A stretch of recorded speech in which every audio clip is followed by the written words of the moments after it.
These videos are brought to you by MSCCasino.com and the Macau Sporting Club. MSCCasino.com. Check it out. You are watching SportsMatters TV. Okay guys, Sports Matters TV, we are in Leeds, and yet again, you know, sometimes we're at these events and greatness walks past you. Now, Sonny, I had to grab you, my man. You're a man in demand, but thank you for your time first of all. It's fight week here, you know all about that. It's a massive domestic fight, a big rematch, Taylor versus Catterall. How do you see the fight going first of all, my man? Do you know what? I think both fighters have such a identity of how they approach the ring. I think Josh, even though he likes to be a bit cagey and have a look, the moment round 3 or 4 comes, he's usually in the firefight. He's trying to throw big shots, close the gap, put his arm into his opponent, and then find a gap through there. Find big shots and hurtful shots. And Catterall was kind of the opposite. He stands off patiently. He adjusts into his own feet again and again. He kind of stays in his trench and lets his opponent come on to the no man's land. And once they come out of their trench into no man's land, that's when he fires. He waits for something to fire at, and he's constantly resetting his feet in his position and always defensive-minded first, covering any easy shot targets, and then scoring in between. I think he's a very hard person to outscore. I think he's also a very hard person to catch clean. Josh didn't really manage to do it last time, and that's probably why, no matter what action was going on, everyone was kind of thinking it was Jack's fight, because there wasn't very many instances of big clean shots landing or too much actual success built on. So when the scorecards came out and everyone was a bit up in arms, is that going to change this fight? Is Jack going to think I can't sort of be as patient as I was last time, even though for me he probably did win the fight? But I do think it was closer than everyone made out. But with all of the points taken off and someone getting put down, I just thought, Jack deserved to win, but again, like, not by too much. So I think it's a great fight. They've had 2 years, thinking about each other, dreaming about each other, planning for each other, thinking the fight's going to happen, then it's not. Then Josh wants it, and then he doesn't. He wants this. Looks like Josh has had more leverage in his career to keep the fight away and build it up, and Jack's probably been the more frustrated one wanting it. So that's what it seems from the outside looking. I have no clue. I've not spoken to either fighters on this matter, so that's just what it looked like from the outside, from the way the career sort of unfolded. Josh had the fights in America, then had Teofimo Lopez, etc. But a massive fight in the UK, 40 minutes from my home. Buzzing. And listen, it must be hard for you, obviously sitting up here watching all this happening. You know, you have that itch. You know what I mean? One of the best fighters I've ever seen. You know, so many big fights on the way. What's in the pipeline for you, my man? Look, obviously, you know what I mean, you're always active, you're always doing things, but what's next? Well, I'm fighting on the 29th of June on the BAM Estrada undercard. Chief support against Adrian Curiel, who just lost his IBF title. So I was the flyweight world champion, he was the IBF flyweight champion, light fly. At the same time, we both lost pretty much within a matter of however months of each other. And now I feel like it's a perfect comeback for us both. It's going to be a very Mexican crowd. Bam's obviously American-Mexican. Estrada's obviously a big Mexican fighter. And Curie is now a Mexican former world champion. Obviously, I box Bam, so the two main fights on there make perfect sense. The tickets are flying. All the ringsides were sold out within the first, I think, week and a half, 2 weeks. And now the tiers are just getting filled. I don't think apart from our 2 fights, I'm not too much sure. I don't know too many people on the undercard. But I don't think they need all too much. I think it's a good card, good fights, and It doesn't matter who's on the undercard once you're on that card, Sonny. I would love to think that, but I'm not even a headline act no more. I'm a chief support at the moment, so I've got to get back up to the headlines. But in all seriousness, a great opportunity for me to establish my name in America. Back-to-back fights, back-to-back, same city, same area.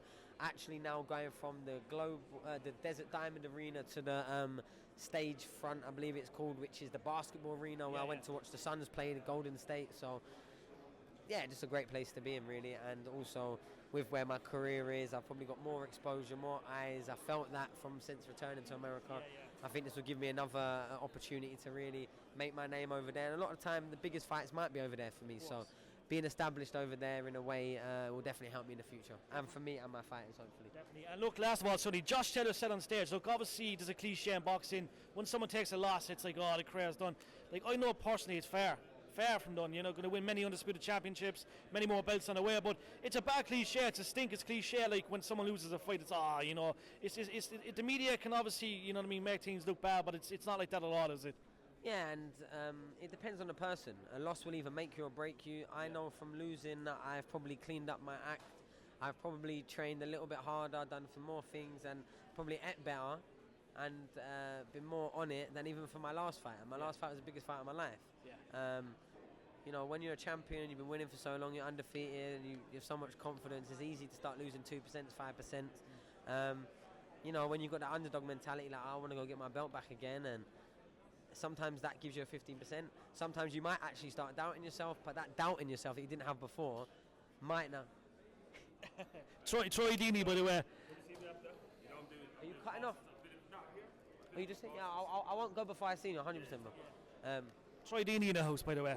Yeah, we actually watched the Jacksonville Jaguars. Now, I forget who we played, because we're the Jaguars, We was in the box together in Wembley when they played at Wembley, so yeah, shout out to Troy, man. We've been in contact since, so it's good to see him down here. Definitely. And look, last of all the Irish fans, okay, we do a lot of stuff here in Ireland. When you were, you know, all your fights, we always cover, you know, a Sonny fight, but listen, obviously your Irish fans, give a big shout out to all them. Yeah, no, big love to all the Irish fight fans and all the Irish fighters as well. Like, I've got a good relationship amongst the fighters. I come over, you know, I was visiting Tommy and Tyrone and their podcast. I was live on stage for, I think, their second live podcast. That was a great experience. I felt a lot of love and a lot of, I want to say, acceptance for the from the people. Let me not say fans, because they're not fans. They're people that just like fighting and they know who I am. And yeah, a lot of people show me a lot of love. A lot of people show me respect. Shout out to a few of the lads. Not going to name them, but let's just say as soon as I got there into Belfast, I got everything that I needed within an hour of being there. So shout out to the boys. They know who I'm talking about. I love traveling with boxing. I think with boxing, it's kind of like a religion. It's kind of like a community where if you can fight, or you're known for fighting, you can walk anywhere in the world. You walk into a gym or walk into a boxing show, and people will respect you. They show you appreciation, and as long as you put good energy out there, you get it back. So obviously, I was known quite early when I was having back and forth with Paddy Barnes, just trying to get not just trying to get my name out there. I wanted to fight. I believed in myself big, and obviously sharing the ring with an Olympic legend and a national fucking hero would have been great for my career at 5'6" and but now it's funny because now I go over there and Paddy's coming for breakfast and we're meeting up for a drink and that. So yeah, man, shout out to Paddy, shout out to the Conlon brothers, McKenna, McCarthy, all the boys. I've got a lot of love for Ireland. And I said a lot of Belfast there, but that's typically the place where British people are allowed to go without. You know what I mean? You'll be all right down south as well, don't worry. You're actually, so what's mad? My first trip ever for boxing and to leave the country, England, I went to County Cork. That's where I'm from, yeah. Boxed, and then when I did my ancestry DNA, the only thing that popped up on there that I wasn't expecting was something like 12.5% Irish, with links still to this day, my family, to County Cork. So I think it might be a bit, either the stars are lining, but my first. And I'm a Cork man, so there's something there, Sonny. And it might be why. I don't know. But like I said, I could get it to prove it. I'd have to find it again. There's a percentage, but they on there. These might all be a scam, so I don't know. We might be cousins, you never know. We might be cousins. So yeah, if anyone has got any features that look like mine in Cork, shout me, and we might be long distance cousins or something. So. Listen, my man, it's an honour. I know you're very busy, but thank you very much. Looking forward to the fight in June.